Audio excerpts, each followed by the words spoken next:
Alright, so welcome to the Leroy Engineering Garage. We are starting a new video series this week, and we're going to be showcasing some of the coolest street Miatas that we can find. Some of them are ours, some of them are customers, some of them are just friends of ours that dropped in. If you want your Miata to be displayed here, drop us an email or give us a comment and let us know, and we'll get your car in here and do a full review on it to showcase what you built. So. To start off with, we're starting off with my personal street car. This is a 99 NB1, and I've got to play with all the various Miatas, and this is my favorite. The NB is an NA where the engineers got to go back and fix all the little things that just weren't quite right with it. So it still has all the DNA of the original. It's just better, minus, of course, pop-up headlights. So I stumbled onto this car. I got this about 3 years ago now, and it was a salvage title car that somebody had rebuilt, and the car only had 40,000 miles on it, and I think I got it for like $3,900. So it was too good to pass up. It was a bit of a bummer that it was silver because I'm not a fan of silver cars in general, but after owning it for a year, I finally decided to commit to the silver and not repaint it and go with an idea I've wanted to do for a while, which is a World War II bomber-themed, fighter pilot-themed car. And silver is the only thing that works on, so we went ahead and went for it. This is a street car. This is not a race car. It's not a track car. It's designed to be the ultimate street cruiser. So we wanted all the creature comforts in there.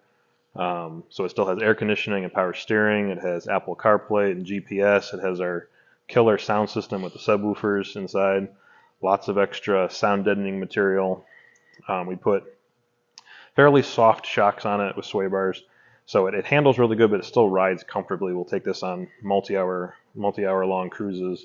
We're taking this on our trip this year, so just shy of 2,000-mile road trip, and it's comfortable for all of that. We have it sitting on some 225 Falcon RT660s, which is normally an autocross or track tire, but I wanted something that was more grippy for the road, and it really does hug the road very, very well. We're on some Venti Storm S1 wheels. They are 8 inches wide, so we got a 225 on an 8. So not super stretched. It's a fairly square setup. Exhaust-wise, we have a Racing Beat header and Racing Beat dual-tip muffler out back with the factory mid-pipe at this point. I've been playing around with wanting the best sound out of it as possible, and that's not easy to achieve with a 4-cylinder. So we've tried several iterations of different mid-pipes and resonator combos, and that's the one thing that's still not perfect with this car. Still hunting for the best exhaust note. It's not bad, but it could be improved. Interior-wise, we did gauge faces. We did added some extra oil and coolant temp gauges in the center console. We have our Pioneer flip-up radio that has the Apple CarPlay in it. So I liked the aesthetic where it didn't look modern inside. It looked period correct for what I was going for, but I still got to have all the fancy modern electronics in it. So I like the fact that the screen can disappear. We did a foamectomy on the seat. I am like 1 inch too tall to comfortably fit into a Miata, but after the foamectomy on the back and the bottom of the seat, I fit really, really well. So I'm very happy with that.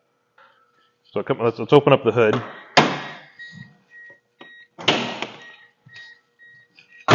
This was the first car that we did our wire tuck on. And we've used this car as a test bed for some of our different cosmetic upgrades. So we powder coated the valve covers and the intake. All of the emission stuff is still on the car. It's completely legal. We have the charcoal canister down on the fuel rail. We have the map sensors and the relays up under the fenders there. And then we have the AC relays and the other wiring harness under this fender. So everything is still there and accessible. You can get to it through the hole right here, and if you pop the fender liner out. But it's all tucked out of the way to make it just a cleaner engine bay. Yeah, so I'll divulge briefly on the cosmetics in this car. I'm a big history buff and a World War II guy, so I went to a lot of detail to try and make. I didn't just want random stuff on the car. I wanted everything to have a purpose.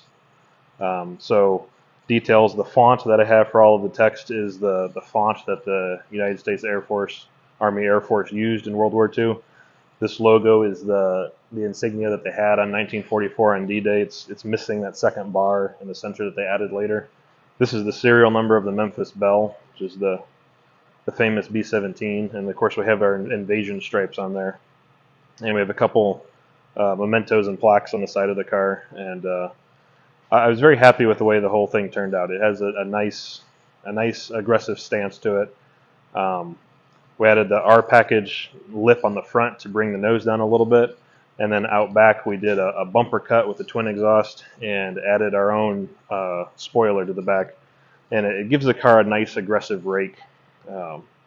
Miatas are accused of being a half-used bar of soap, and so whatever you can do to give them a bit more of a stance and more of aggression, it helps a lot with the looks of it. The vinyl work, turns out parallel stripes are about the hardest thing in the world to apply with vinyl. It took several attempts, and they're still not perfect, but they passed the 10-foot test for vinyl stripes. So we did 3 layers of vinyl to get this. We laid down 2 parallel green stripes, then 2 black stripes, and then laid down the Leroy logo on top. We cut this out. We have a CNC laser that we cut the vinyl out with. This is the car. I do daily drive this car. I drive this to work every single day if there's not salt on the road. So from late March to October, I'm driving this thing. So the paint is really good from 10 foot away. There's some defects. There's some chipping going on this fender here that will get touched up eventually.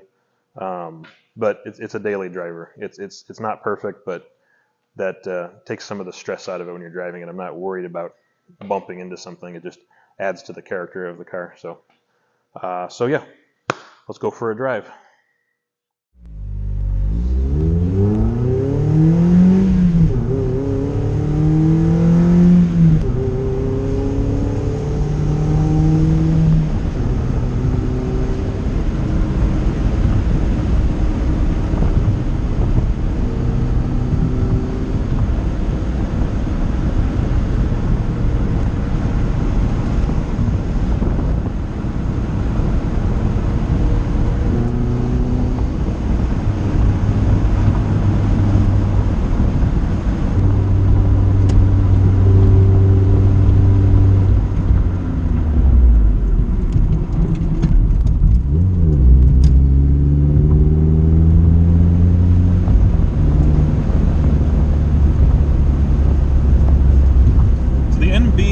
Definitely my favorite of all 4 generations of Miata. I would say that it's an NA where the Mazda engineers got to go back and fix every little thing that just wasn't quite perfect. And to me, this is by far my favorite. I love the tactileness of it. And this particular one is my personal car that I drive to work with every day. And I have spent countless hours fine-tuning it to make it feel just the way I want it to feel. And you can buy all the right parts, you can do all the right stuff, but if it's not set up correctly, it doesn't matter. You got to get everything to work in harmony together. So the desire for this car was, it's not a race car. We don't track it once in a while, but for the most part, it's just a street car. And I wanted comfort, I wanted good handling, and I just wanted, I wanted low noise. I wanted it to be an enjoyable, pleasurable thing to drive every time you're out. So we have fairly soft spring rates. We're running the Raceland Shocks, and I know everyone poo-poos them. If you haven't tried them, don't poo-poo them. For a street car, they're phenomenal. It's a very nice mix, especially for the price. Yes, there's better shocks out there that are 4 times the money, but I put Racelands on all my street cars because I just like the way that they ride. That's the brakes that we have on this thing. I've tried tons of different brake pads, and this one's got the EBC green stuff, and I am blown away by it. They're very modular. I love the stopping power. You can just come to a stop so quick and you don't lock up the wheels. It's not like an HP Plus or something really racy that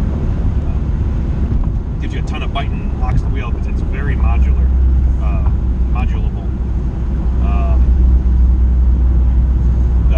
So this car it's our vacation car. I drive it every day, so it still has all of the creature comforts in it. It still has air conditioning, power steering, power windows, subwoofers in the back.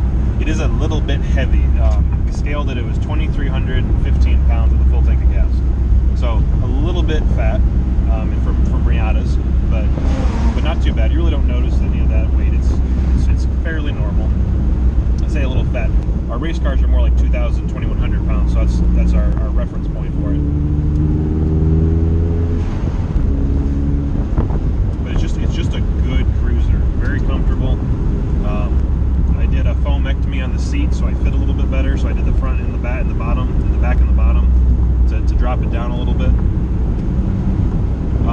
exhaust I'm still fiddling with. You never really finish a project car. The exhaust is decent. It's not. It could be better. So I'm still playing around with some exhaust bits.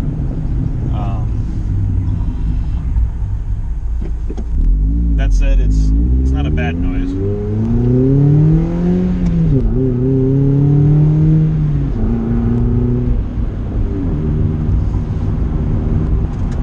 So right now we have the Falcon RT660s on it, which is an autocross tire. It's a little aggressive for street, but I enjoy the grip. Probably won't do that tire a second time. It's not bad, but I've had better before. I'm not super thrilled with its wet weather capabilities. I'm a little bit skittish on the freeway if it starts to rain. So I'll probably try something new again next time around, but in the dry, they're great. For a street tire, they get good wear life, and the grip is phenomenal.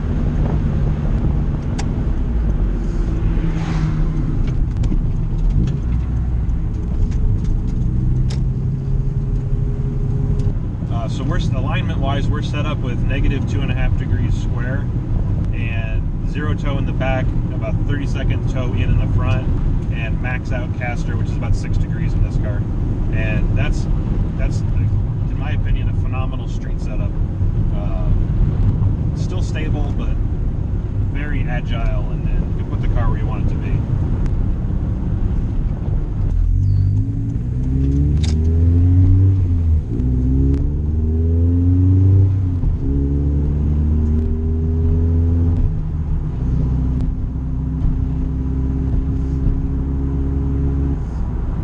I've fallen victim in the past of trying to have one car that did everything. I needed to go autocrossing with it. I needed to go on long vacations with it. I needed to drive it every day, even if it was raining. I had to put the top up. And I've learned it's really hard to make one car do everything well. You wind up with a collection of compromises, and it's so much more fun when the car is purpose-built for a task. This car is for cruising, daily driving, and just enjoying the summer weather. It's reliable. It's not too loud. It doesn't drone on the freeway. And yes, I could go hit the local autocross if I want to. Not be competitive, but it's got more than enough handling in it to be fun. This is our main shop car. Anyone who stops by the shop, we toss them the keys to this thing, and they go take it for a drive. And almost every single time they come back, want